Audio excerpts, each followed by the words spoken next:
petani berproduksi dengan biaya yang berat tapi dijualnya dengan harga yang murah sehingga tidak ada yang disebut untung di dalam bisnis pertanian mereka.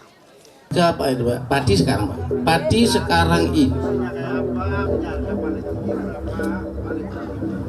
Kalau sekarang ini pertanyaan sebenarnya banyak permasalahan yang ada tidak mampu untuk biaya kebutuhan kelompok termasuknya. Bapak ini harus tersampaikan juga bahwa undang-undang.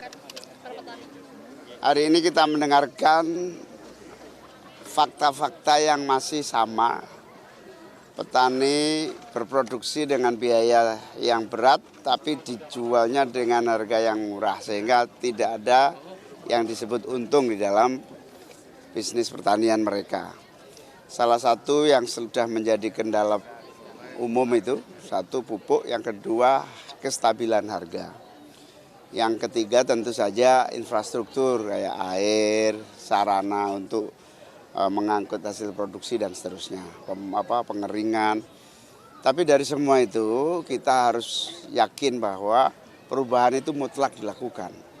Apa itu perubahan itu? Yang pertama, penyediaan dan distribusi pupuk harus tepat. Yang kedua, cara kerja antara produksi, pemasaran, dan harga jual itu satu kesatuan. Ini yang kami sebut, istilah kami adalah kontrak farming. Nah, kontrak farming ini dalam satu kesatuan yang disebut desain pangan nasional.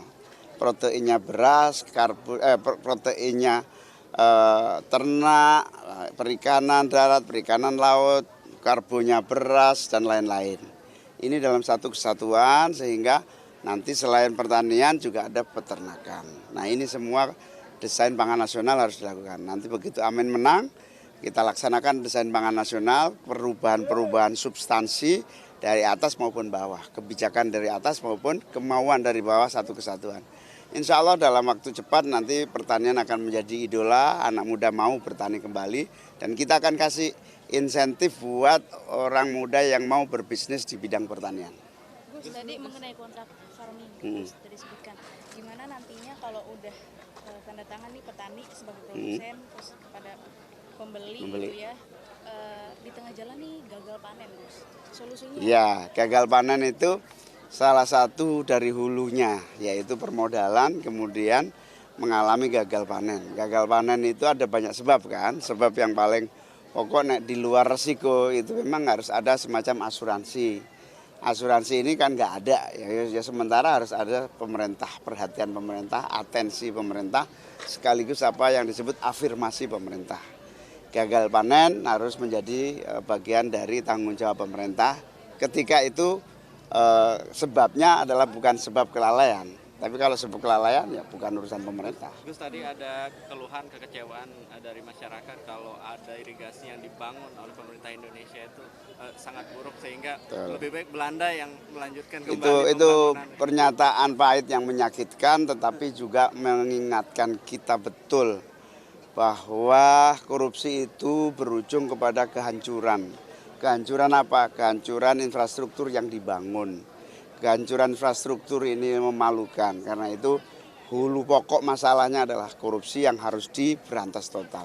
Kita kembalikan KPK menjadi lembaga yang betul-betul bergigi, independen, betul-betul kembali ke ruh dasarnya.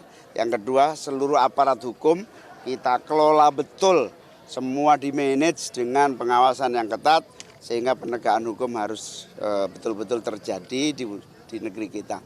Tidak boleh terulang lagi bangunan baru, jalan raya yang mestinya berpuluh-puluh tahun kuat bisa hancur dalam waktu pendek, itu memalukan. Gus, tadi kan Gus menyampaikan haram hukumnya melakukan impor ketika panen. Betul. Itu seperti apa? Jadi di tengah panen rakyat, memang impor kan tidak bisa dihindari. Tapi ketika panen, jangan coba-coba impor. Itu menghina. Dan haram hukumnya impor di hari-hari kita punya stok sendiri. Tapi kalau impor sebagai kebutuhan penyangga harga, kebutuhan pangan nasional, ya itu tidak bisa dielakkan. Tapi ketika produksi anak-anak negeri ini ada, kita harus proteksi.